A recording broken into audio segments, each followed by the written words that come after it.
Māori. Just acknowledging this week is Te Reo Māori Week, and so I guess even if we could achieve 10% of this meeting in Te Reo, it would be wonderful. Should also. I was. It was funny that myself and Liz bumped into each other at a funeral just the other night.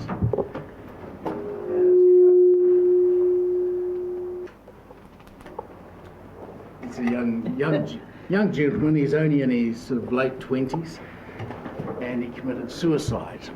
And I guess it's one of those times when you reflect back on the decisions we make and the frailty of life. And so I think it's in that vein that I just want to acknowledge those that have passed before us and who leave us to carry on good work on behalf of the Council. That in the background, I just wanted to, if you would join with me, given this is the last meeting, and see if we can get a bit of flavour in this karakia. It sets the right tone for the business discussions to follow. And if you work with me, I'll go slow.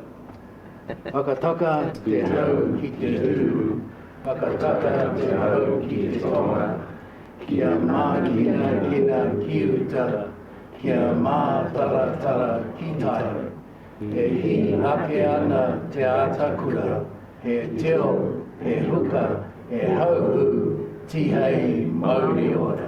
Cease the winds from the west, cease the winds from the south. Let the breeze blow over the land, let the breeze blow over the ocean. Let the red-tipped dawn come with a sharpened air, a touch of frost, a promise of a glorious day. Chair, if I can just add and compliment the tone and the volume of the karakia this morning.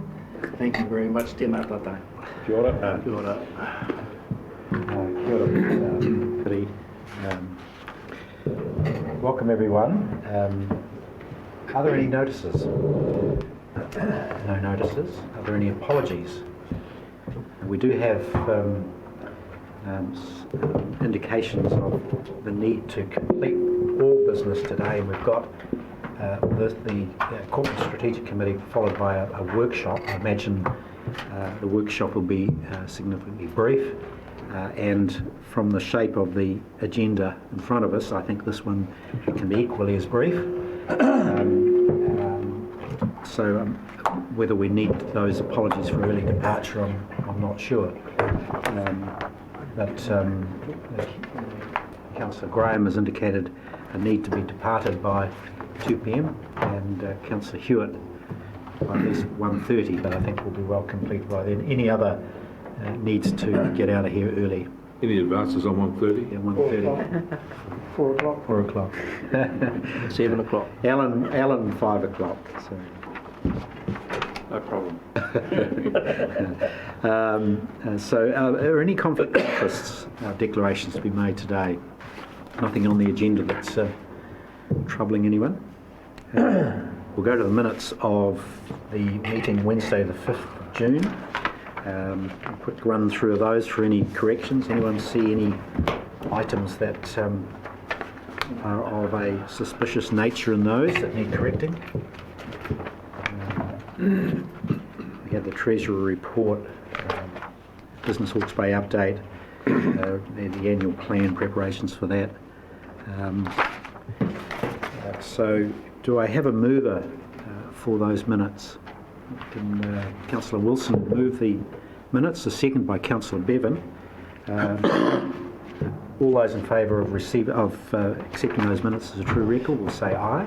Aye. Those against will say no. That's carried. Are there any matters arising from the minutes? We had the Treasury report. Councillor Belford. Just on page 5, item 4, it refers to a proposed schedule of internal audits in the various areas. What does an internal audit constitute? Is this an overall assessment of the work effectiveness? What actually is an internal audit in this context? Is that something more than financial, I presume? or is it only financial, or? Yes, please. So we are engaged, we have external providers, Crow Horwath, who provide 4 pieces of internal audit a year. And it would depend on, there could be various, either finance related or other parts of the organisation. So we've had internal audits around water consenting for water take. So the internal auditors, effectively, the Finance Audit and Risk Committee will define the scope of the internal audit, and an external provider will come in and perform the audit and provide some recommendations, which staff will then respond to. So, Probably worth adding, so the internal part of it is that it's procured effectively by us to our priorities of areas we want looked at to provide us with advice, as opposed to the external audit undertaken by Audit New Zealand annually, which is across the whole business. Which is a legislative requirement. The internal audit is not a legislative requirement. It's something that we'll do in terms of best practice for our own process. yep. Councillor Bailey? Thank you, Chair. Page 7, strategic plan implementation. It's mentioned there that some thought to be given to communicating this document to the public. Has some thought been given to that? And are we likely to hear anything back through this committee or through full council about what that is? So yes, thought has been given to it, and it was not so much the strategic plan itself, because the strategic plan was adopted by Council in 2017, has been on our website ever since, and had a degree of publicity around its existence at the time that it was adopted by Council. My recollection is that there was particular interest in the progress against the strategic plan itself, and so within the annual plan, the annual report, which is coming to Council shortly, there is a bunch of narrative around that, and there are some choices for us about how we communicate our annual report and the progress against the strategic plan. We've also taken the content which Council felt was useful for the wider community to see, which was our strategic snapshot, which was kind of the work program off the back of the strategic plan, and we put that into and highlighted it at the front end of the pre-election report. So we've used that as the vehicle for talking about where the council's at this point in time. It would be useful to have feedback from councillors if anyone has seen the pre-election report about whether or not we should be doing more to promote it. It's on the website obviously, and we have done a bit to promote it, but I think it's an extremely useful document. I've said to the staff of the organisation, it's a great encapsulation of kind of where we're at in our journey and what we're currently doing, so any feedback on that's welcome. Yeah, thank you, Chair. No, James, I have read the pre-election report, and yes, it was very useful. Thank you. Any other matters arising of the minutes?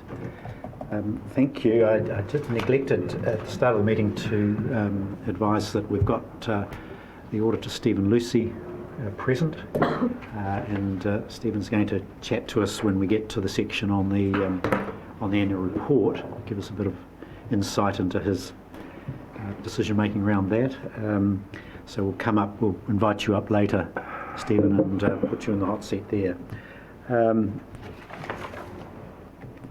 So we're moving on to agenda item 4, which is the follow-ups, I think. So we've got follow-ups from June. Who's doing that? Joe? Yeah, there's not much to report at this point in time, and because obviously we'll be looking at how we do our reporting in the new triennium, and that may well be reflected by any potential change that might happen to committees, etc. So watch this space for the time being. Any matters there that of interest to councillors? No. Can I have a move to receive the follow-up report? Councillor Bailey, Councillor Bevan. All those in favour of receiving the report, say aye. Aye. Those against will say no. That's carried. We'll move on to minor items not on the agenda. Are there any items that people want to raise? There are none. Chair. Councillor Graham. Chair, I was just wondering, Mr. Lucy may be happy to sit here for the whole morning, but otherwise we could move him up the ladder. Up the ladder? If Well, I think he should be he doing... wants to, Are you happy to? I'm here at the will of the committee. He needs to do some penance, I feel. Is there a cost for us to be sitting in our building? Sadly not. Oh well, then you can endure then. Mr. Walker. Yeah, I'd like a discussion on how Matariki is incorporated into the activities of the regional council, and in particular a review of our procurement policies. Well, Because it's in the next. sure. Well, Mr. Walker, the procurement policy was a matter in the minutes previously. Did you want to raise a matter? Well, it's also in item 6 as well. Oh, okay, all right. Well, can you raise it there and then? Can do, yep. But for a minor item, you're wanting to discuss the Matariki issue. Yeah, I know. Okay. Yeah. Sure. Okay. Sorry, Chair, can I just clarify, is that the Matariki Regional Economic Development Strategy? Yeah. Okay. Yes, otherwise it'd be a bit late for Matariki. Yeah. No, fair enough. Any other matters that you want to discuss as a minor item? No. We'll go on to the report and recommendations from the Finance, Audit and Risk Committee. I'm assuming you've had an opportunity to read those documents. Jess, do you want to take us through this, or what do you want to do?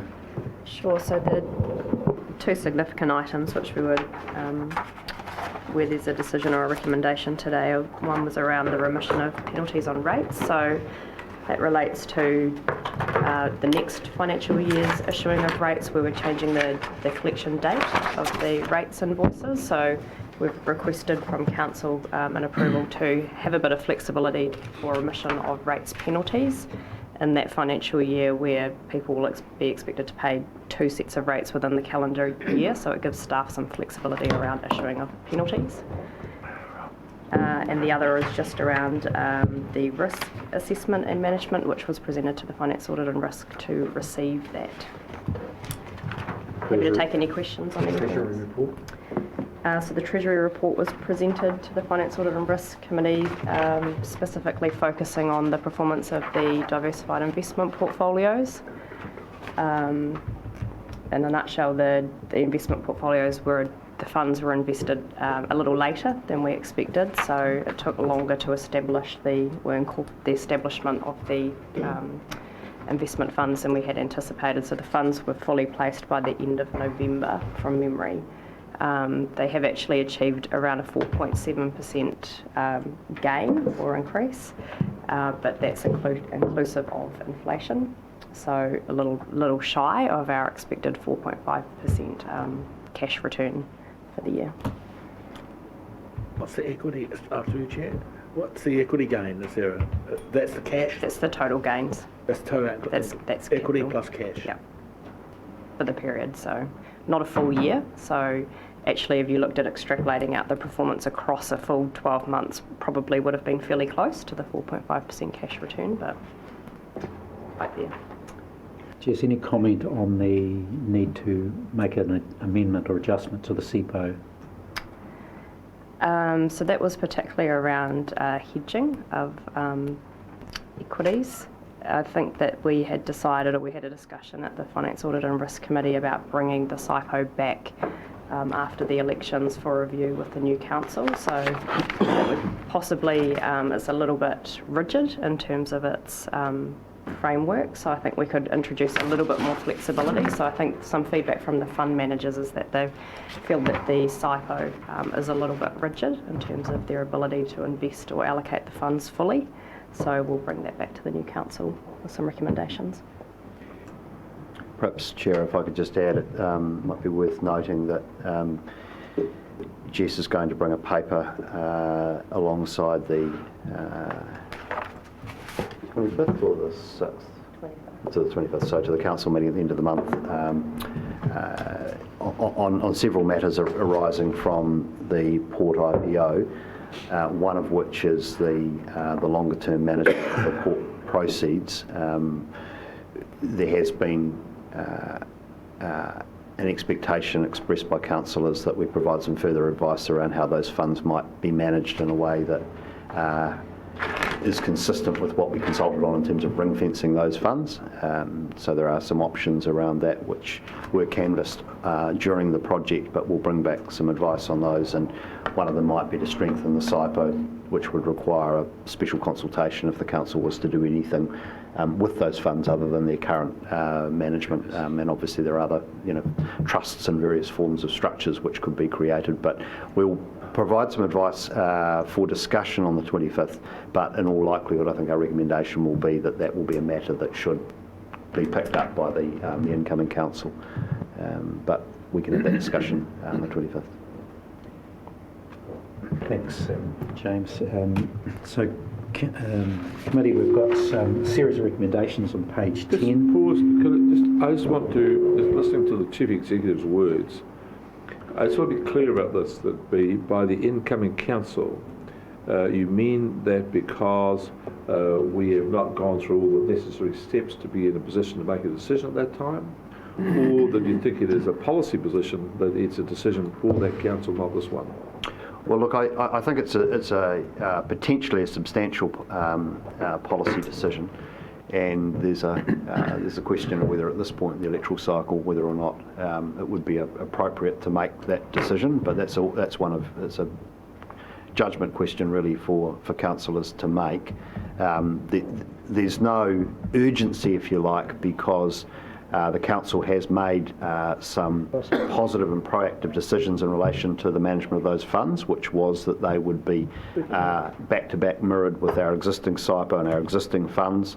They are in safe management and they are secured, and the existing policy presupposes that only revenue, less inflation adjustment and fees would be available for council to use. So the existing policy settings effectively do comply with what was consulted on, and the question really is whether there are additional belts and braces that council wants to put over that. And so I don't see that as something that requires a decision on the 25th of September, but we can have that discussion then if council feels that they would like to see more, we can entertain that. Well, I'll just put my penny's worth in for this. My view is that it was this council, these 9 people, went out and made undertakings to the public, and it's these 9 people who should therefore carry it to conclusion.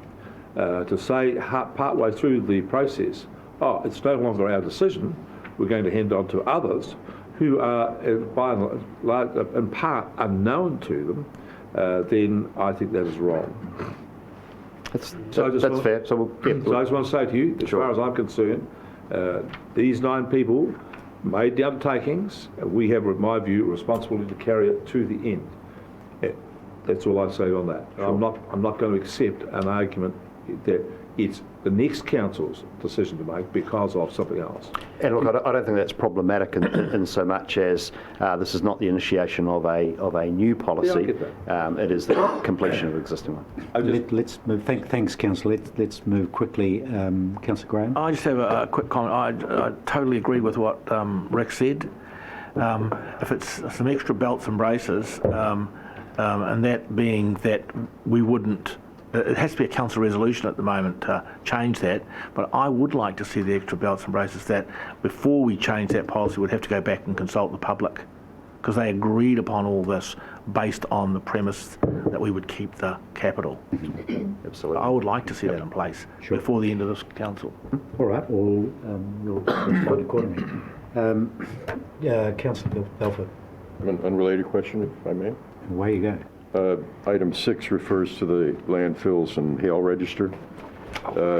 In light of the brouhaha over Lowe's Lake and so forth, what's within our risk assessment setting, what's the visibility of this hail register? I mean, is it just sit on a shelf somewhere? Do we have a watch list of any kind? Do we have our top 3, top 10 Lowe's Lakes? Fern Hill, Onakawa Pool locations, whatever, that we are actively looking to improve in some manner? I wouldn't necessarily suggest actively improve. Most of what exists on the Hale Register is on private property. The Hale Register is live, it is updated as we get new information, and it is principally used by our consents and compliance teams when it comes to consenting decisions, and that might go to disturbance of an area that where a risk might be exacerbated, and also to prioritise our compliance work. So it is a live and active tool. Did we know about Low Lake? Yes, we've known about Lowe's Lake or Lowe's Pit probably since Catchment Board days. There is a consent to discharge in there, which I understand was issued by the Hawke's Bay Regional Council in 1989. So it must have been at the inception of the institution, and that may have been a rollover of an existing consent from Catchment Board days. And there have been consenting processes. So HDC's discharge to the pit was consented in 2010, and there is a review of that consent, I think, in 2022. We've been well aware of its potential risks to drinking water, and it has been a substantial part of the work of the joint work we've been doing with Hastings District Council around the source protection zones for their areas, and there has been a whole program of testing. HDC are required to provide annual monitoring results of discharges to the pit and to the pit itself to HBRC. So we've had long visibility of it, and it has been actively managed. Chairman, it seems to be an omission in terms of climate emergency, in terms of high strategic risks. This? In what, Mr. Walker? There's a report on risk assessment and management, and there seems to be no mention of climate emergency, which is probably the most strategic risk for our whole. Sure. So adverse events, extreme weather events arising from climate change are well represented within our risk register, and I'm happy to... If it's not measured, it's not managed, they say. So it's not mentioned, it's not... Well, I think it might be useful if you've got a copy of the register, Yeah. where you can see where it's mentioned in multiple places in a high priority.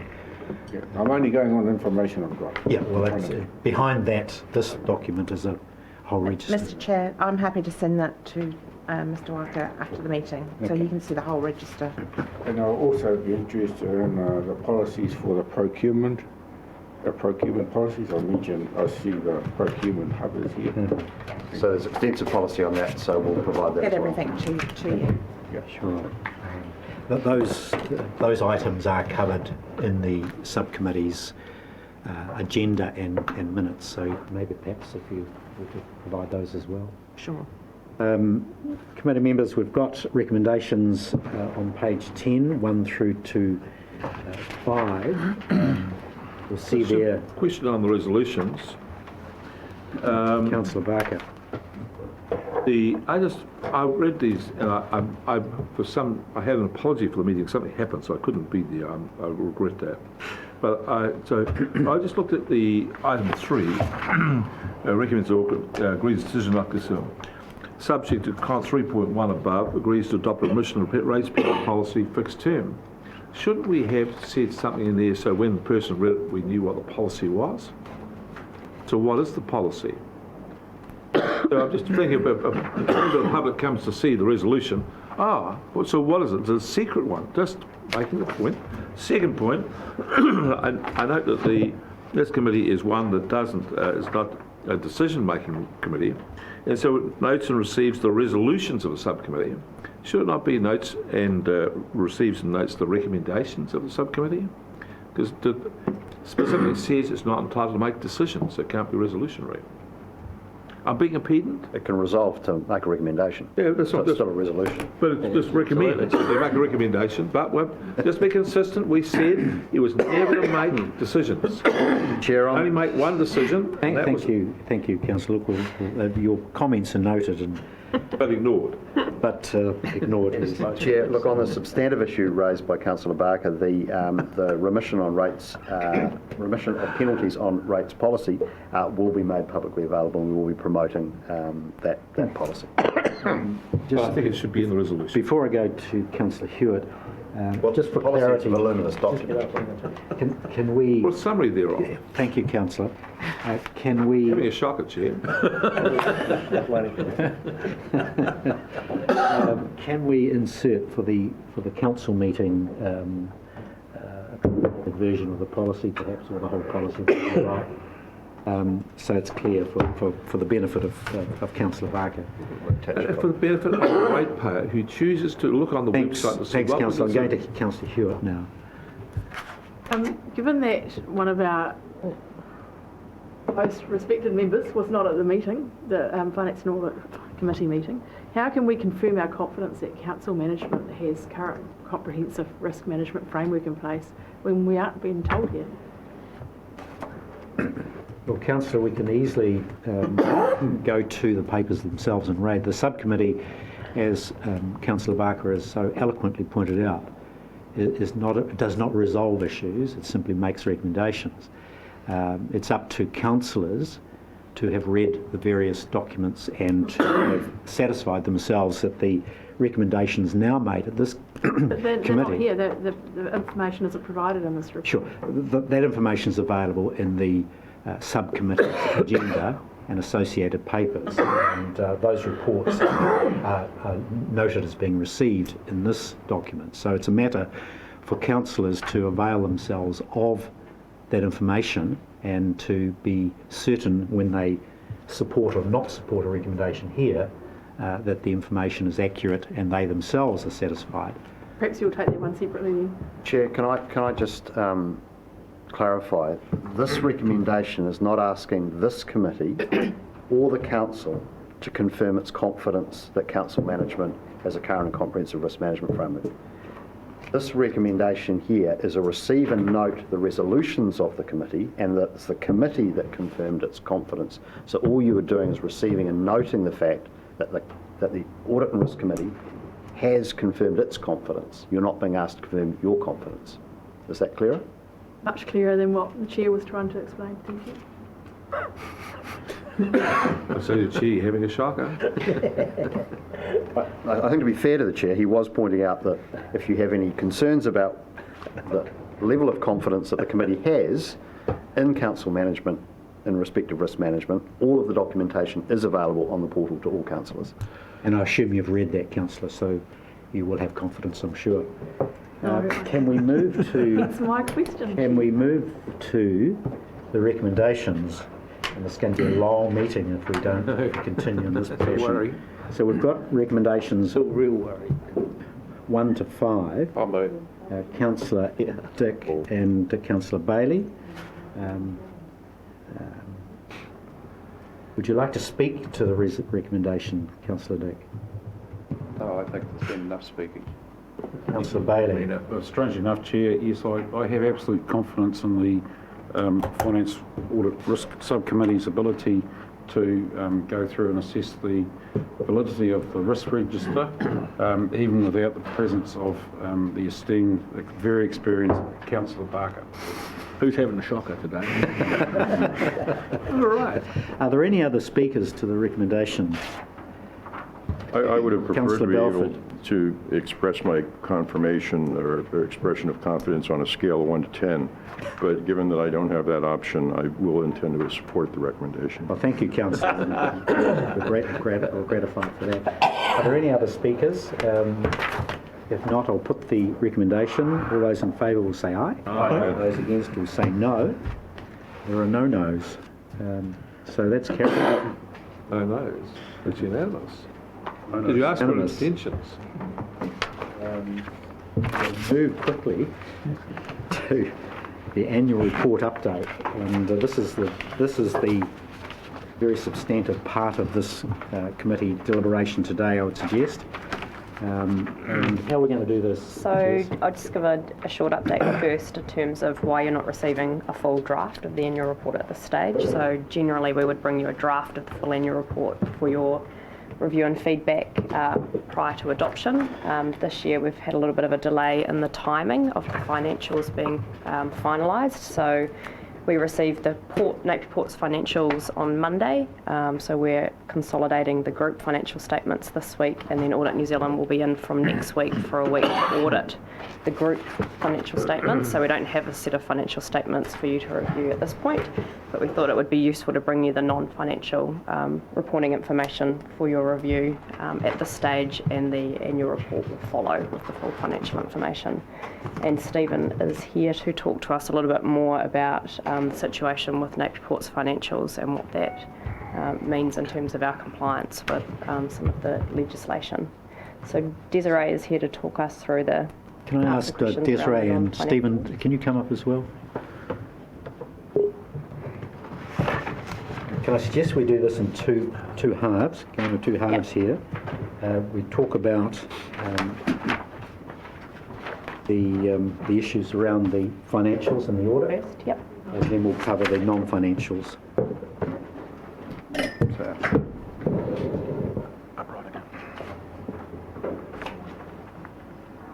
You please explain yourself, Stephen. So, floor's mine as well? The Okay. So just touching on what Jess has just told you about the financial side of it. So there's also behind in terms of the actual regional councils reporting as well. So we're still working out, yet to get all of the information on that, and we'll need to obviously work through that next week as well. In terms of the group, so as I assume you're aware, what's happened is that the port is now listed, surprise, surprise. But what that means is that their ability to share information is more limited with the council, because it's obviously got obligations to keep its other shareholders informed. So the upshot of that is that it's been discussions between regional council management, HBRIC and the port about what information can be available at the moment. And the only information the port is prepared, I think that's the correct word, prepared to release, is its financial information up to March 2019. Accounting standards for the preparation of the group accounts for both HBRIC and the regional council require if that sort of information is available, that there is also information available in terms of the 3-month period, so those accounts can be adjusted. So therefore, both HBRIC and the regional council are reporting on their June position. So without that information, it means that we will be issuing qualified audit opinions on both HBRIC and the regional council, because there is not information available for that 3-month period to enable either HBRIC or the regional council and us as your auditors to assess what significant transactions may have taken place in that 3-month period. Does that mean, unless there's an adjustment or amendment of balance dates, that will always be in this position? Going forward, it will. If you continue to only get March information, that means it will be in this position for time immemorial. So there's one part I just want to touch on as well, which is, well, two things. One we've encouraged both HBRIC and the regional council to take, that it would be prudent to take legal and accounting advice on this, because one of the ramifications is that HBRIC is a company, has obligations under the Companies Act, we think. So it's slightly complicated because it's a CCO, it's a council-controlled organisation, so it's a question as to which legislation takes predominance.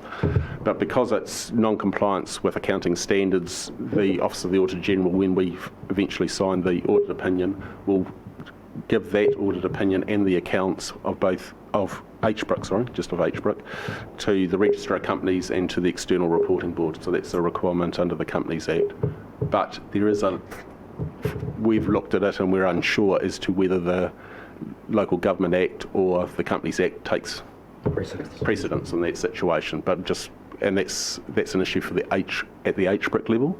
At the Regional Council level, it's still non-compliance with accounting standards, generally accepted accounting practice, but there's not the same requirement for the Office of the Auditor General to pass on the opinion to anyone else.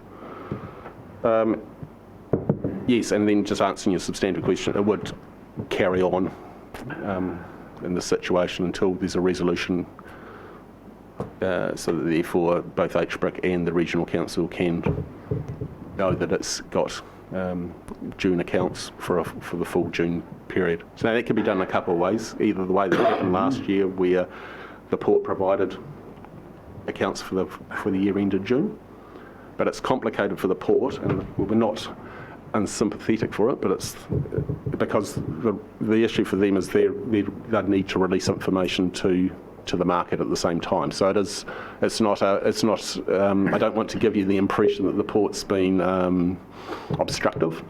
That's not the case. It is a difficult situation. So there's a number of alternatives presumably to go forward to resolve it, but it certainly we'd suggest that it needs to be resolved, otherwise you'd end up with qualified opinions for quite a number of years. Thanks, Stephen. Just before opening up to questions, I just want to ask Jess, have we and are we seeking advice, both accounting and legal, both simultaneous advice for the Regional Council and HBRIC? Can you confirm what's happening there? So I'm not sure, and potentially the HBRIC directors can give us an update whether they have received legal and accounting advice from Blair as in capacity as HBRIC directors, but that certainly was being sought. We have, but Chair, jointly with the council. I mean, the issue is we've always had the issue because we have different balance dates, but it's just now complicated now that we have a public listed company, so it's just exacerbated it. So we are taking advice on how we get around it, but quite frankly, without either one of us changing balance dates, I don't know how we can resolve it, but we wait for the advice on that. The tidiest solution would be next year that the port do produce 30 June statements and they simply release their 9-month financials to the market. So that's certainly something we're discussing with them, and that would be preferable within the 2 years, from listing in terms of what's been disclosed in the PDS, so the product disclosure statement. So after that, I think there certainly has been a discussion at the Napier Port Board level around changing the balance date, and I understand that they were sympathetic to the issues that we're having, and that will certainly be taken seriously and discussed. So that would be. We do expect this to be a one-off in terms of this year's non-compliance. Are there any questions for Stephen? I've got a question for Stephen. Is this a unique situation in the universe, or has it happened elsewhere where the balance date for a public body such as this and its interconnection with other privately registered companies, balance dates do not overlap, or do not synchronise perfectly? And if so, what happens in those situations? We did have a look and see in the public sector anyway what other examples were. We couldn't find any. There's the ports, apart from Port of Napier, all have June balance dates. Whether they align with their parents or not too sure, but that's certainly the ones audited by the Auditor General have those dates. It's not an issue for Port of Tauranga, for example, because they've got June and June. We are aware of one similar situation, but it's different in the sense that Christchurch City Holdings has got debt listed on the debt market, and one of its subsidiaries, Orion, is got a different balance date. But Orion is able to provide City Holdings and the auditors with the information for the 3 months, so therefore they can assess whether it's material difference or not. So I'm not aware of any example where it's the other way, where it's the listed company below and reporting up to another entity further up where there's this issue. So when you say they're able to provide the auditors with assurance that there's no material difference in what's on their balance date, what do you mean by that? So the information that it would mean that the accounts, that the March accounts that have been provided in this instance are materially the same as they would be as if they were June. So it doesn't mean to the nearest dollar, but it does mean to a reasonably low threshold. So, for example, I think in this instance, I've forgotten that my materiality is just over $1 million, but it is things, key issues, key items such as revenue, expenses, non-current balance sheet, non-current assets, those sorts of things. Sounds quite different from a full audit, though, doesn't it? But it's still quite a level of detail, and the port's not in a position, it tells us, to release that information. And we'd still have to disclose that. Just to disclose it to the auditor. Oh, well, there's two things, councillors. One is it needs to be, the Auditor General is the auditor of everything, so ultimately, of the public, so ultimately in that, but actually there's the requirement of the HBRIC directors and councillors, because they are the ones that are forming their opinion. So we need both entities, both HBRIC directors and the HBRC councillors, to have that information as well, because they are the ones that are going to have to preparing the accounts, so therefore they're the ones that have to provide them to us. So Napier Port would prepared to provide 30 June statements to HBRIC directors and to Audit to satisfy themselves whether there were any material differences. But in effect, if we disclose that either there were or there weren't, we're effectively disclosing their performance information to the market anyway. So there's actually little point in us doing that. So we effectively sort of came back to where we started from, which was just to revert back to 31 March statements. I've been around this issue ever since I've been on this council here, and I just feel we're trying to get a tank to crack a peanut, really. The difference in the past has been that the port has provided management accounts to HBRIC and therefore effectively up to council, but they're not in the position to do that now. They tell us they're not in a position to do that now, and we understand why they're not. So that is the difference. So in the past, information was available to the HBRIC directors and was available to us, the auditors, and in turn up to the regional council level. But now that you've got a listed entity, therefore obviously, I'm just trying to make sure that... I understand that everybody has to be treated the same. Before Sure. we were the 100%. Sure. Now we're not. So that makes a difference. I got that. But it is a slightly different position. In the past, they were able to provide and did provide information to enable HBRIC to make this assessment. But as Jess has just said, no adjustment to the March accounts effectively is telling the market something, so therefore that's the conundrum. To an extent it gets, if it was at you've got a pretty simple structure, so therefore you've got the port, but in essence HBRIC doesn't really have much more than some minor costs relatively, so effectively HBRIC group accounts are the port accounts, or very easily discerned. And even up to the regional council level, it'd be relatively easy to discern what the port's accounts were for the full year. Hence the concern that even if there was no adjustments, effectively that is telling the market that the March accounts effectively are the June accounts. So that's why there's understandably the reluctance to do that exercise. All right, look, we'll just take a few more questions on the financials and then we'll come back to the non-financials, but we've got one from Councillor Bailey. Yep, thank you, Chair. Look, I appreciate that this is we're in a particular conundrum for this particular year, and that's fine. I'm looking ahead to the future. It seems to me that the solution is to get the port to change their balance date to the 30th of June. That's something we've been trying to get them to do, well, since I've been around this table. At what point do you think we need to write them one of these lovely little letters from the majority shareholder and say, hey guys, pull your head in, we're the owners, do something about it? At what point do we have to do that? It's obviously not going to be for this year, and that's okay, but at some stage we need to. We'll get the legal advice, etc. in and see where... I think the answer is we're not yet at the point where we would recommend that a letter needs to be written, and we're optimistic that we will resolve this. And as Jess suggested, in all likelihood that 9-month accounts get released by the port to the market and to ourselves next year. And then after that, then they can have a 12-month balance date of 30 June.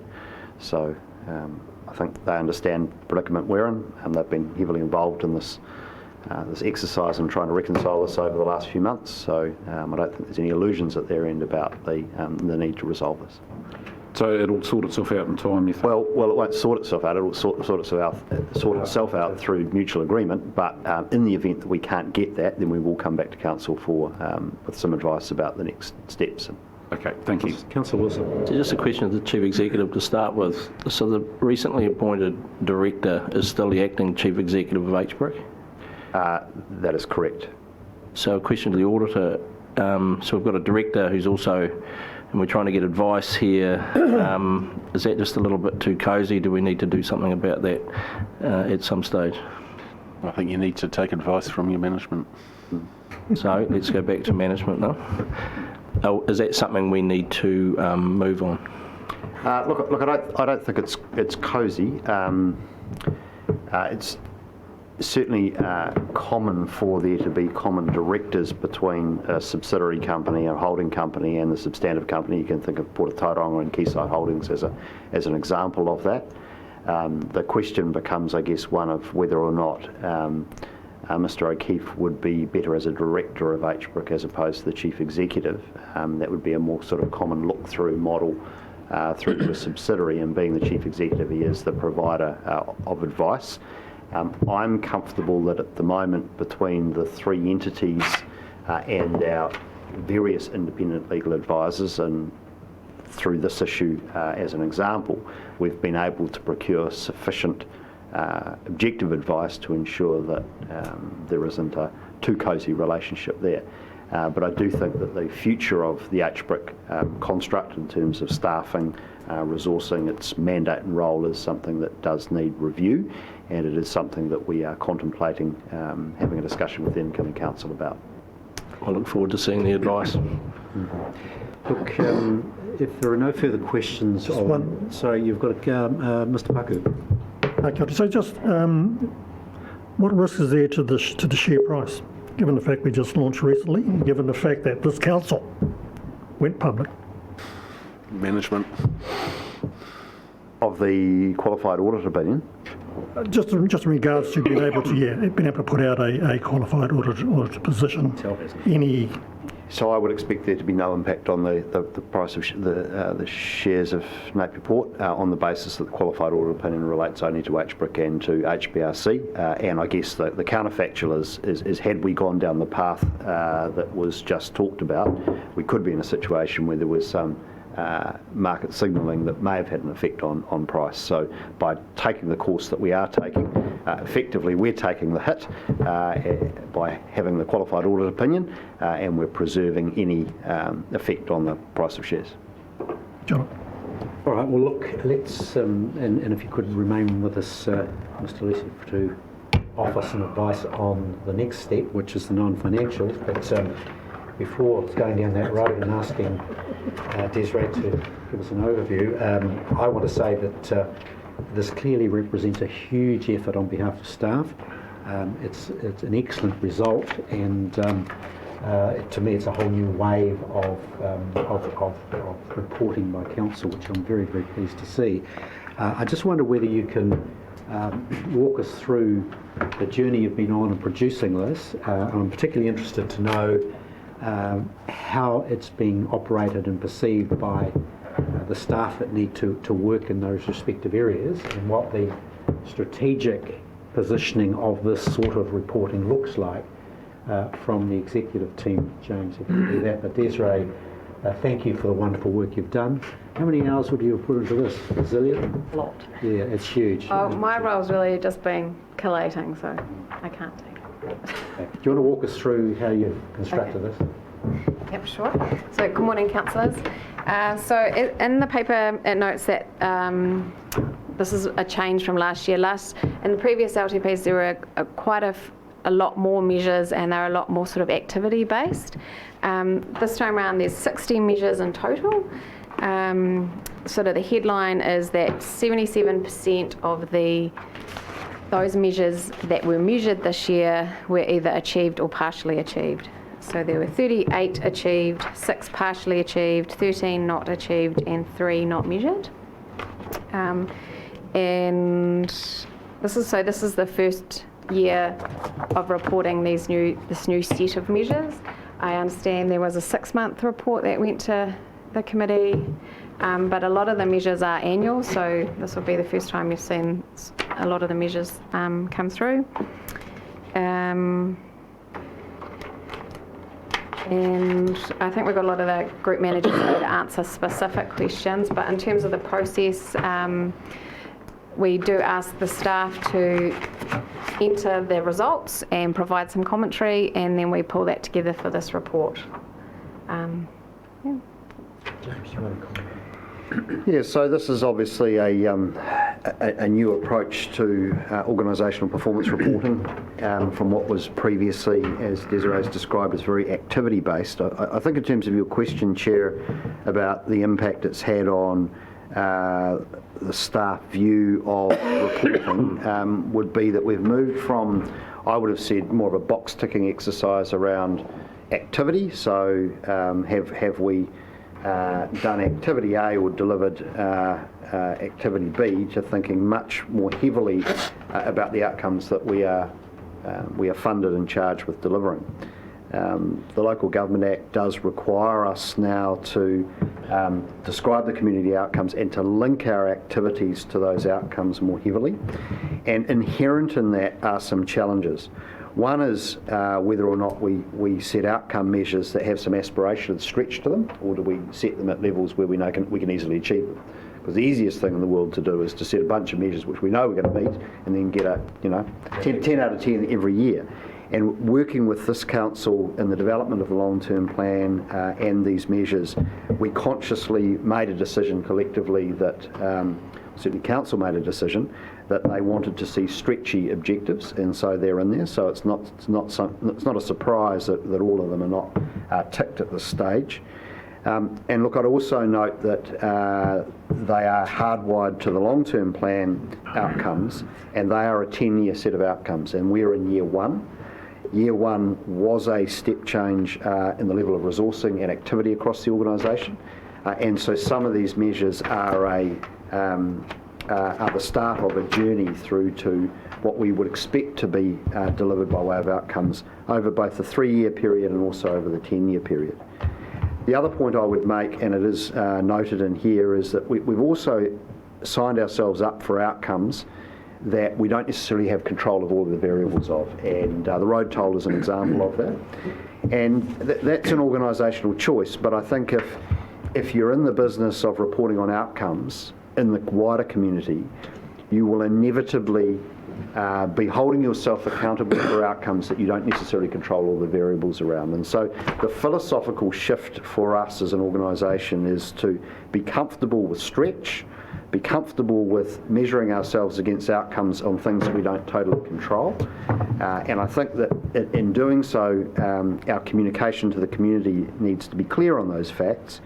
And we also have to, I guess, give people a strong sense of the activity and how we're building towards outcomes that we would expect to be achieved over time, but will not be achieved overnight. Look, I think the decision to go from 145 activity measures to a smaller set is best practice across local government at the moment. We are developing in our methodology of that.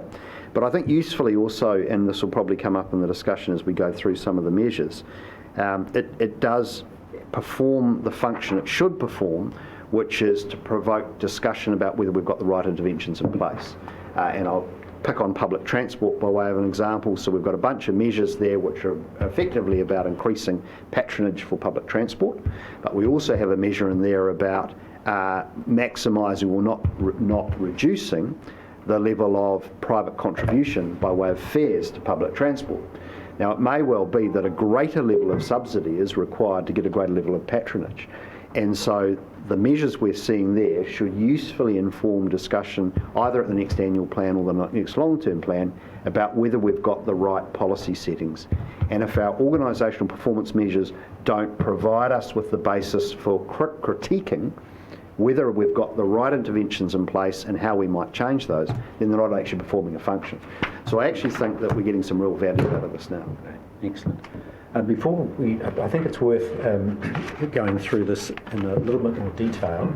But I just wanted Mr. Lucy to comment on where this set of outcome measures sits in terms of non-financial reporting generally across. I'll endorse James's comments. I think the process that Council went through the last LTP to re-look at what it was trying to achieve through its measures, one by slimming them down, and then secondly, and more importantly, pitching them in the right areas, or better areas. And it will be an evolving thing, so you, whether through an annual plan process or through the LTPs, you'll look to refine them, or the next council will look to refine them.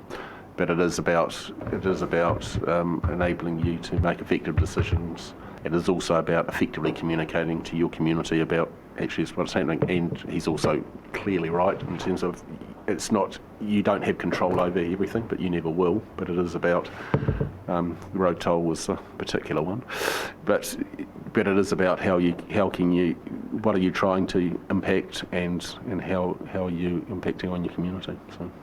So fully on board with it.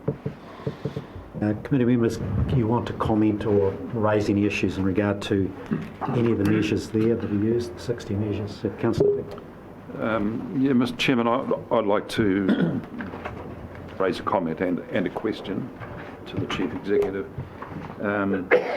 First of all, I'd say that it's clearly an improvement to reduce the number of performance measures, and to take an approach where they're measured on a quantitative basis is sound, except, and this is what I wondered, and I'd like a comment from James. I think there's a need for some qualitative or consideration or notes in relation to, in particular, relationships with other bodies. And I'll take the example of page 15. HBRC will proactively work with territorial authorities to achieve alignment on policies, plans and strategies. And I would have thought that the last bit, achieving alignment on policies, plans and strategies, was the key element of that. Now, all that we've got there as a measure is the number of meetings held. And it doesn't reflect at all the fact that from time to time we have differences with territorial authorities. And whilst recognising that there must be some tension in the relationship, sometimes those relationships are not as productive as they should be for reasons going beyond the normal issues of tension. And the same thing, I think, can relate to other relationships with other organisations and bodies. And for example, relationships with iwi and certainly through RPC have not always been as straightforward or perhaps as productive as they should be. Is there a comment that you can make? Through you, Chair. Look, I think this measure in particular is one that we need to think about for the next long-term plan, about whether it's the most useful measure. Like you say, it reports on the number of meetings. It doesn't necessarily give you a sense of whether those meetings helpfully reconciled issues or achieved alignment. And look, it was a measure that was adopted by Council. We have reported on it. I think it is important for us to have a measure around our level of effort that we're putting into our relationships and partnerships with those organisations on which we have interdependencies. So I think we do need a focus on the extent to which we are putting organisational resources towards that. But I think to the point of what are the outcomes we're achieving from that, we could develop some better measures. So I think this one is a priority for the next long-term plan. Mr. Chairman. So that's not the sort of thing that you could contemplate amending at this point in time. That's something to note for the future. No, well, it is set in the long-term plan, and we could do a variation to the long-term plan by way of the annual plan and change those measures. I think, in general terms, we'd want to see these measures through the 3-year LTP process, and then revisit them at that point in time. All right. Well, I'm content if that point and that future objective is noted. And Mr. Walker? Yeah, I'd just like to follow up on Councillor Dick's question. Simply all measures should be able to be validated and reliable. And so, say for the first one there, about transparent decision making and all that sort of stuff, I would not agree that it has been achieved. You've missed out the RPC Act for a start. We have issues there in regard to our engagement as tangata whenua with the long-term plan. We have issues in terms of compliance with the Local Government Act in terms of tikanga. So I support the concept of stretch, and we have to accept the fact that perfection doesn't exist in this world, and that the important thing is that we are striving to improve things. But I would not support incorrect measures. So, Chair, if I could comment, what you don't have before you are some of the other additional pieces of the annual report, which will be provided to Council along with the financial statements.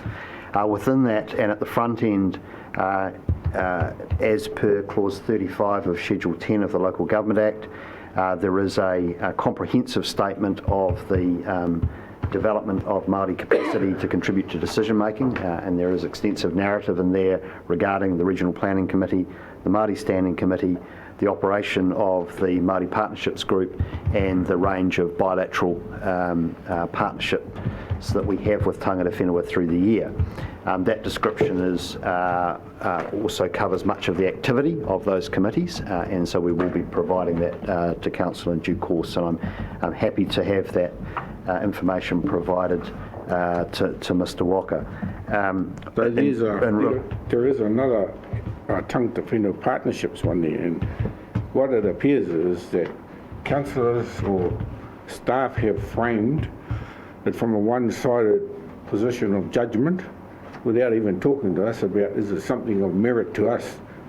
So, you can make the judgment as you like on something that you have framed, but it doesn't meet our considerations. So, Chair, what's being reported on here is whether or not the level of service measures have been achieved, and the level of service measures were those adopted by Council.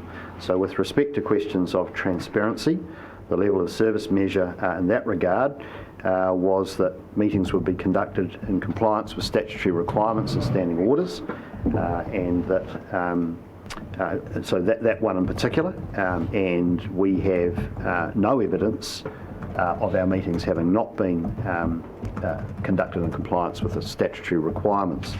So this is not a subjective or a staff view of whether or not the organisation is transparent or it engages in strategic relationships with tangata whenua. What is necessary to understand is that we are simply reporting on the measures, and the measures are what they are. And so with respect to the partnerships with tangata whenua, the level of service measure was that there would be an annual report on the performance of those relationships. So that annual report, as I say, exists within the annual report that's coming forward. So whether or not Mr. Walker or anyone else feels like we have done a fair job in that report is not the question. The question is, have we produced a report on the activity, and that will be satisfied and has been satisfied to date. Councillor Hewitt. Thanks, Stephen, a couple of questions, or not sure if I need the second one. Did the Audit and Risk Committee provide the opportunity for you to meet with them without management? I didn't go. Is there anything else that you need to bring to our attention then? No, there is not. So, I mean, the key things obviously around the port. Grappling with that accounting issue. The rest of it's the other key thing for us, which is not about the annual report itself. It's simply around the fact that Menton leaving as Chief Financial Officer and the knock-on effects in terms of capacity in Jess's team has really stretched that team. So, Chair. Anton. Councillor Bailey. Thank you, Chair. I have a number of different questions. Just like to start on page 13, Tangata Whenua partnerships. And I suppose this is a bit of a follow-on from Mr Walker's comments through you, Chair, to James, I suppose. If we're reporting on how our partnership's going, whether we've achieved what we're after or not, surely it behoves us to not only consider it from Council's point of view, but also from our partners' point of view. I was just wondering if that was taken into consideration before we gave that an achieved mark. So the achieved mark is in relation to having provided a report. I'm hesitant, and I understand the question. I'm hesitant about it because I think, look, in relation to any such report, if you want to make an assessment of its adequacy, there'll be 9 different views around the council table, and then we go out to the wider landscape, there'll be many more views. So I think in terms of whether it's achieved or not, I would be deeply hesitant to throw that question up for contest, because I don't think you'd ever resolve it, because you'd have so many different views about whether it was achieved to everybody's satisfaction. So really this is why this is one of those measures which is, was a report produced or not? The question of whether or not we are reporting on the sentiments of Tangata Whenua towards the effectiveness of our relationship is a separate question, and I think it's a valid question to ask, and I'm happy to take into consideration whether or not in the future we provide opportunities by way of independent survey or that sort of thing to get a sense of how those relationships are working or not. Yeah, thank you. I'd like to see some thought put into that, because I think if we're talking about partnerships, especially with the Tangata Whenua, we need to be recognizant of it as a partnership. So in other words, both sides have to have input into what's reported back as to whether things are successful or not. Yes, absolutely. So that's fine. Councillor Bailey, you've got another point. Yep, I have got another point. Page 19, catchment management activity. Got there that we will partner with Tangata Whenua and community groups in identifying priority areas to achieve land and water outcomes. Should that not also include working with other territorial authorities as well? For example, with the Napier City Council setting up an environmental solutions team to look up over the estuary, should we not be involved in that in some respect?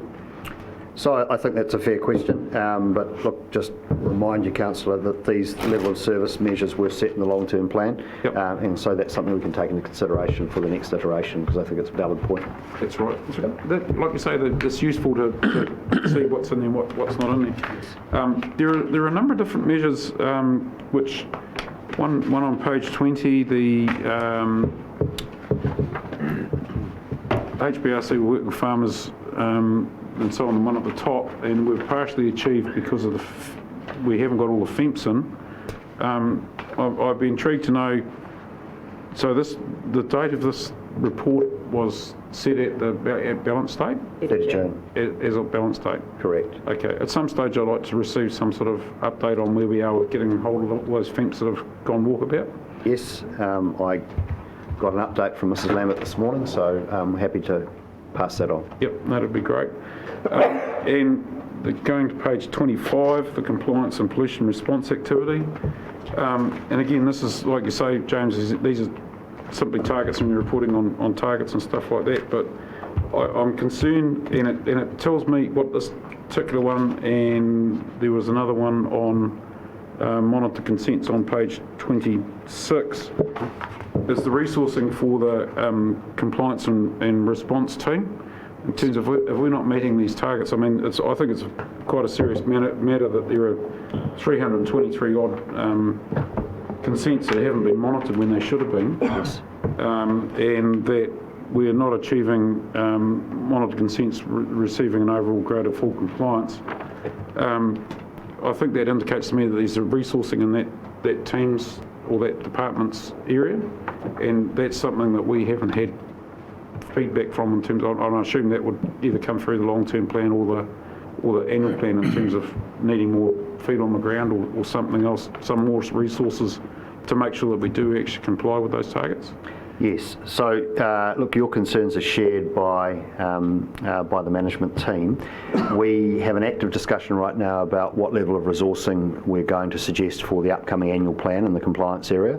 We've also got an internal discussion at the moment about whether or not within our existing resourcing or funding, whether we can find the resourcing for additional staff. This level of consent oversight is certainly lower than it has been historically, and the principal reason for that is that in the last 12 months we've had new compliance activity coming on stream. So the National Environmental Standard on Plantation Forestry, the work in the Tuki catchment, which is arising, as well as the stand-up obviously of the IRIS database system. So in normal years we've had a very stable consenting environment where the compliance team have had nothing other than their normal work to do essentially of monitoring consents. We've asked that team to go into understanding a whole bunch of new regulatory things they need to do, which has involved engagement with the central government and engagement with key stakeholders, learning about new regulations and things like that. So that's taken a proportion of their time that would otherwise be spent on consent monitoring. And so that has been the trade-off this year. And so we were, I think probably in hindsight, under-resourced, and the additional resourcing we did get in this year, in year one of the long-term plan, has turned out to be insufficient. And look, that additional resourcing, while the funding came live on the 1st of July, we've obviously had to go through the process of recruitment, as well as having some turnover within that team. So balancing that all out, it has been a reasonably challenging year for the normal compliance activity to continue. Yeah, I think that discussion that's been had at that level clearly indicates to me the usefulness of having reporting like we do. Yeah, absolutely. Because it highlights those sort of issues. This is at the back. I don't know. Do you want to add anything? Sorry. Stand here so the microphone can pick me up. Just really to add that this was for the 2018-19 year, and since then, Council, we've had 2 more compliance officers roles for this financial year. One's already been filled and one's in the process of going through the interview process. So we are continuing to provide additional resource. Councillor Bailey, can I come back to you if you've got more, but I just want to go to, while it's still fresh, Councillor Graham had a question. Councillor Belford, Councillor Wilson. It's more a comment really. I mean, it's very difficult to put this performance result and get any degree of consistency because quite often it's somebody else's doing, not ours. And I think we've been quite hard on ourselves. If you in the page 13, our investments. So if our the deal was that we were going to make sound investments, and we judged the performance on that. Well, we did that. We did make sound investments, and just because our investments went down we got 4.77% in some of our cash investments. We also made an extra 20 million on another little investment which we dealt with, and we also increased our equity value by 15% with half the shares on another little deal we did. So if you aggregate all those things, we've been hugely successful. Fortunately, the transaction was after balance date, so it will fall into the next financial year. Okay. So I felt we've been quite tough on ourselves there, but And another one, the Hawke's Bay Regional Council will co-invest in regional economic developments. Well, we did. We did.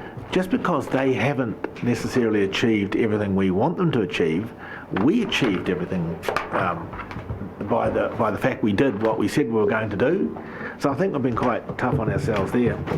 But where we haven't been tough on ourselves is we'll reduce harmful air pollution, because I'm still really annoyed that we have Napier at Hastings Airshed, and some fool of a person drew a line in the sky, which doesn't exist, of course. The smoke doesn't care less. So I would like to say that I'd like to have that at Heratonga. Which one's that? Which page? Well, the airsheds are set by way of the Regional Resource Management Plan. And so, well, they're extremely foolish and they shouldn't be changed. So I hate to tell you, Councillor, but it will require a plan change to change those through the RPC. Those designations. I think it's great. It's another year's work for him. It's even worse than what the English did in the Middle East, drawing lines on maps. Well, we've actually drawn lines in the air. But anyway, I'll regularly complain about that until it's fixed. Otherwise, I think we've had a pretty good result, and as I say, I think we've been quite tough on ourselves in most. Thank you, Councillor. Thank you, Councillor Graham. We'll go to Councillor Belford and then Councillor Wilson. I want to come back to the area that Paul was focused on, consensus and compliance, because all but one of my questions related to the items there. And it begins on page 25, carries into page 26, and the discussion that has been had in response to Councillor Bailey satisfies the concerns that I would have about this. This whole area has been a sore spot over the last year. The level of effort, the energy put behind it, whether this is an area where the culture of the councillors is yet met by the culture of the organization beneath it. And I think the latter has to be substantially stepped up, whether that is an issue of attitude or resourcing or whatever. And some of these indicators suggest the need for that. I draw your attention particularly, though, to the on page 26, to the one up from the bottom, which does regard to reference hail again. And the first column, level of service statement, says that HBRC will investigate and manage contaminated sites to ensure public health and safety and environmental protection. It sort of suggests a pretty proactive, almost investigative role in looking at what those hotspots might be. And our level of service is that we have a list. Mm-hmm. And we put the list on the website. This is one of the best examples, and there are not a lot of them. I'll give you credit for that. This is a great effort. But this is a classic example of where we have a process measure for, we have a list on the website, and we charge for access to it, to kind of rub it in. So don't you dare look at this list, because we'll slap you with a bill.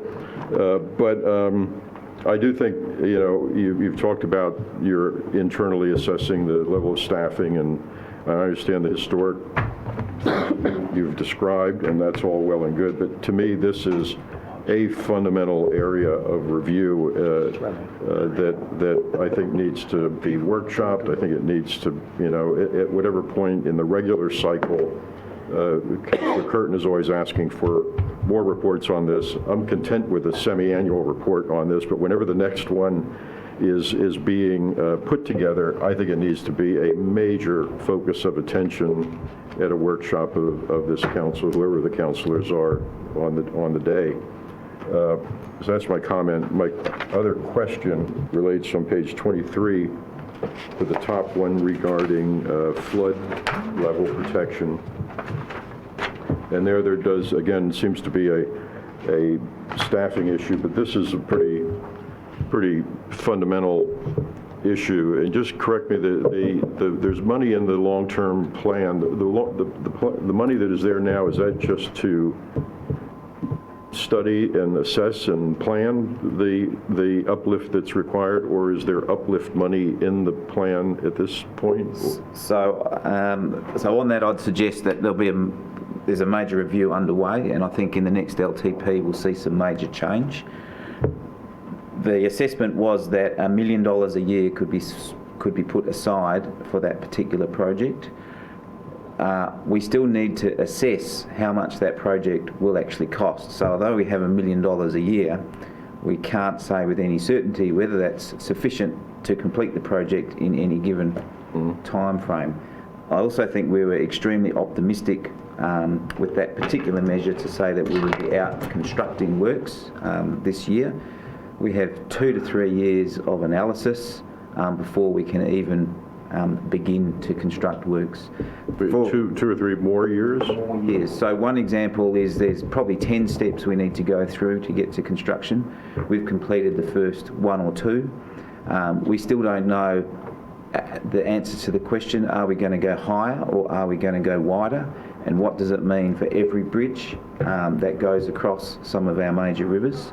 So we need to be able to answer those questions. If we go higher or wider, it has implications on land holdings and access to land, and then we need to talk to all of the landowners impacted, because what we don't want to do is start a project at one end and then find halfway down the track there's some reason why we can't access land. So there's a huge amount of pre-work to do that will take us at least 2 to 3 years. As part of that process, we then want to estimate the total cost of the project, and I think it would be worthwhile then to do some economic analysis to ensure that the money we're putting in to provide that level of service is actually we have a return on that investment in terms of the agriculture and horticulture that's occurring. So it's a big piece of work. Can I just add that when this concept of the level of service increase in the Heretaunga Plains scheme was mooted and subsequently agreed by, I think, a previous council. Yes. The back look at that suggests that there was not much more than an analysis on the back of an envelope, literally. That's true. So there is an enormous amount of work. The complexity and scale of this undertaking shouldn't be underestimated, and I think the assumptions around the funding of it were wildly optimistic. So is the risk, in our risk assessment, is the risk of flooding, I would assume, is somewhere on our risk profile, that it is very much so, it's right up the top. Pretty highly. Yes. And one would think that would drive a certain urgency to getting this work done. Well, look, Chris might want to comment on this as well. I mean, I would say that we actually have got excellent assets in generally good condition across the Heretaunga Plains scheme, and we have a high level of protection at a 1 in 100 year event. Over the longer term, it's probably likely to be insufficient, but of course nobody can say whether, next week we're going to get an event which is, beyond that. So there's always going to be a limit to its capacity, but it's pretty good. I wouldn't want anyone in the Heretaunga area to be under the impression that they are not well protected by the existing assets. So that's right, James. Both the Heretaunga scheme and the Upper Tukituk scheme both provide a 1 in 100 year level of protection. So that's a very high level of protection. This is really taking it to the next level, a 1 in 500 year protection. Mm-hmm. So I think everyone can be comfortable there is an existing high level of protection. It's about this project is about taking that next step. And a lot of the discussions we're having is to be really clear on the level of service. So we do need to include climate change.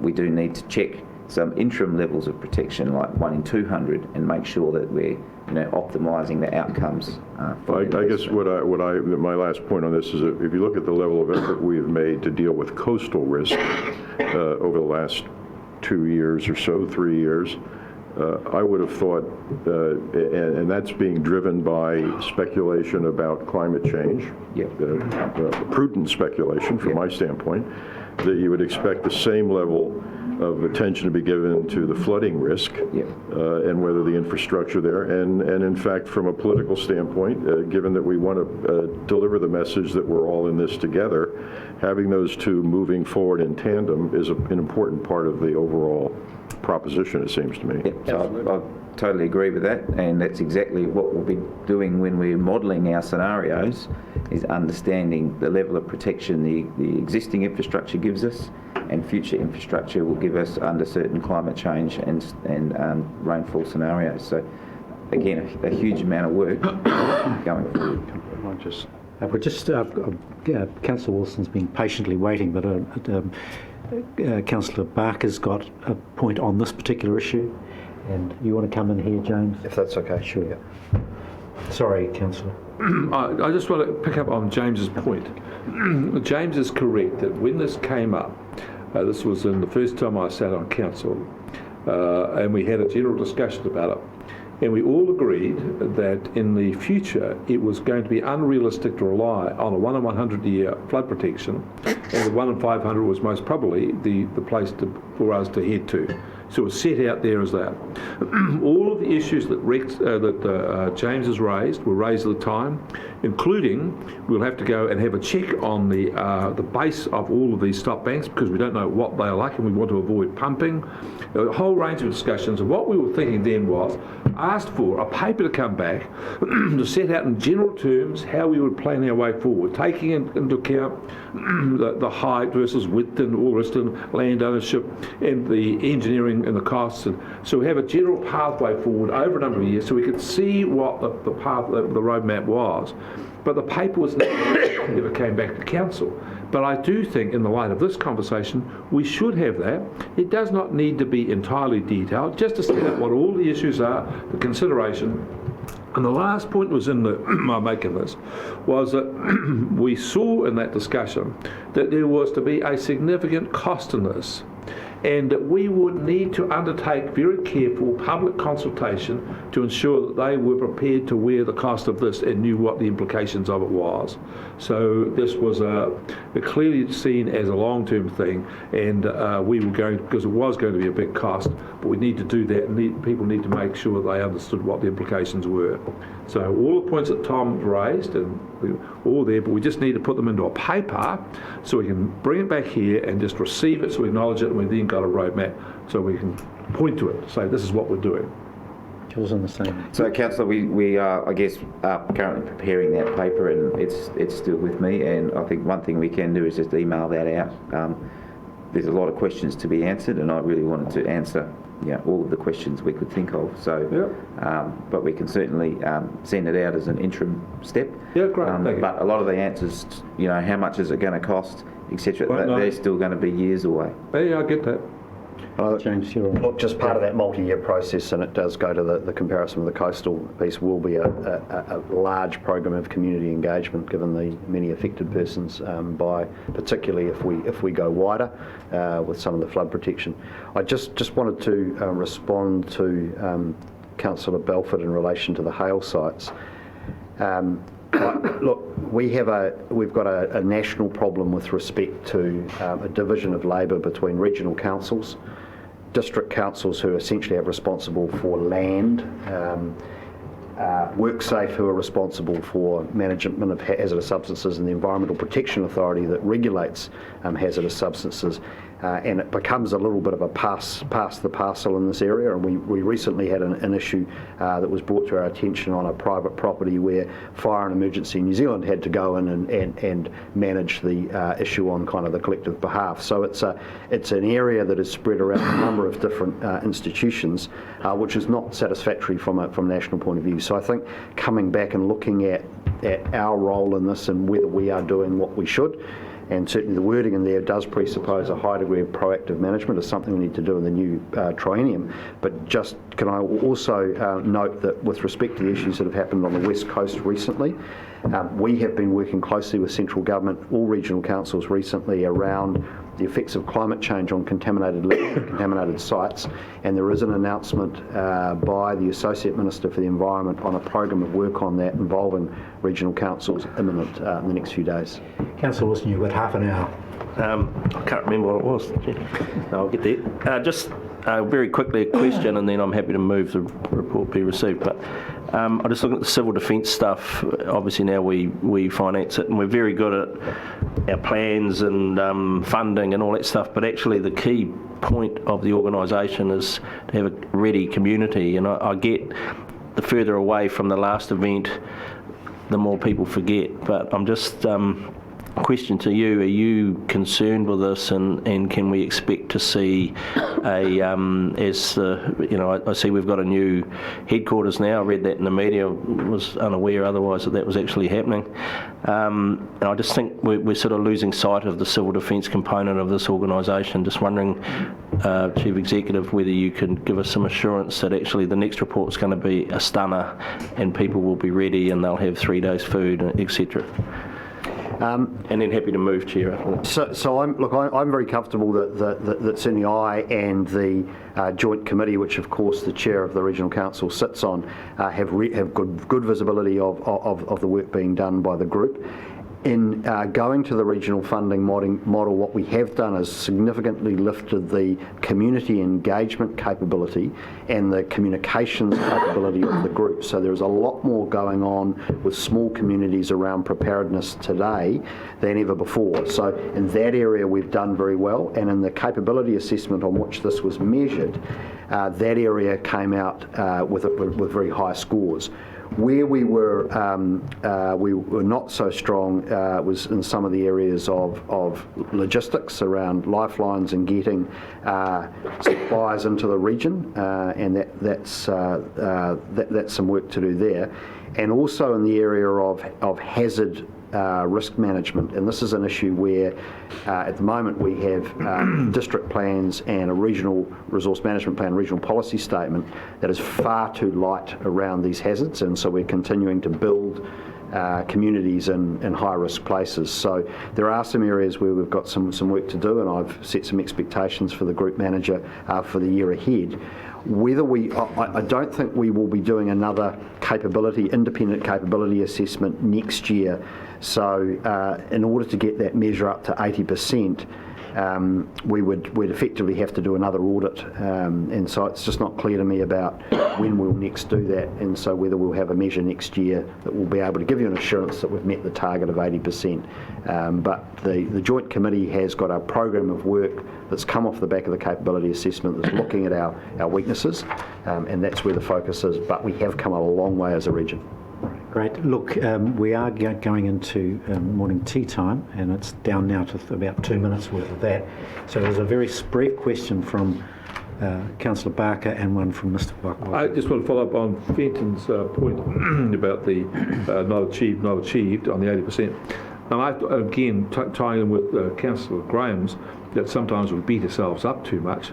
I thought that the survey that showed that people's awareness was down was also tied to their preparedness, and I think they were just a different aspect of the same thing. You with me? So we measured the same thing twice and given ourselves 2 failures when in fact it's just one, if you know what I mean. So if people aren't aware and aren't concerned about, they're not going to be prepared. I just think the two just seem to be 2 sides of the same coin. Thank you, Councillor. Just a point of clarification, top of page 17. Glasses on. 18, sorry, page 18. Regarding the achieved matter in terms of science has supported water conservation order, I thought we were against it. So it just needs to be framed to say that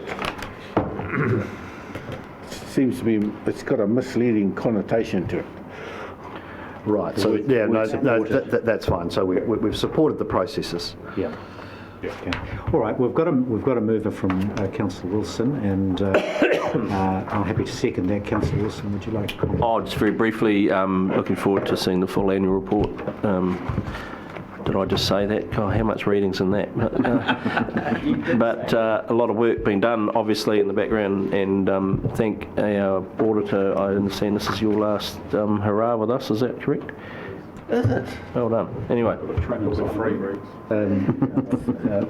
Check on that. Thank you, Councillor Wilson. I just want to comment on the report. I'm really, really pleased to see it. And I think it's a really good start point and framework to go forward. Clearly, there's significant, like any framework like this, there's a lot of work to do to keep it going. I'm particularly interested to understand how it's been driven through the organisation. I wonder whether, in fact, you could put some notes in the report to council as to, perhaps a couple of paragraphs, as to how it's been utilised in-house to drive behaviour, performance, etc. Councillor Belford highlighted the issues, and Councillor Bailey, the issues around the consenting process, etc. Some substantial work to be done there. I similarly think, in particular, the area around our engagement with TAs and policy planning and strategy likewise needs a substantial piece of work in the next triennium, and it would be great for that incoming council to have that on their radar. And I possibly would not be. I should appreciate the measure that says we're going to meet twice a year. I think that's totally inadequate in terms of being able to characterise the relationship. So I think work needs to be done in that regard. But aside from that, a really worthwhile exercise and important one to guide the organisation. Are there any other comments from councillors before we break for morning tea? We wouldn't even need 2 meetings if we had amalgamated properly. That's right. I like it. No other. Hungry. There being no other comment, I'll put the recommendation on page 10. No, sorry, on page. You're having a shocker, Chair. Page 11. On the right page. 31. Where's the page 31. annotations? Page 31.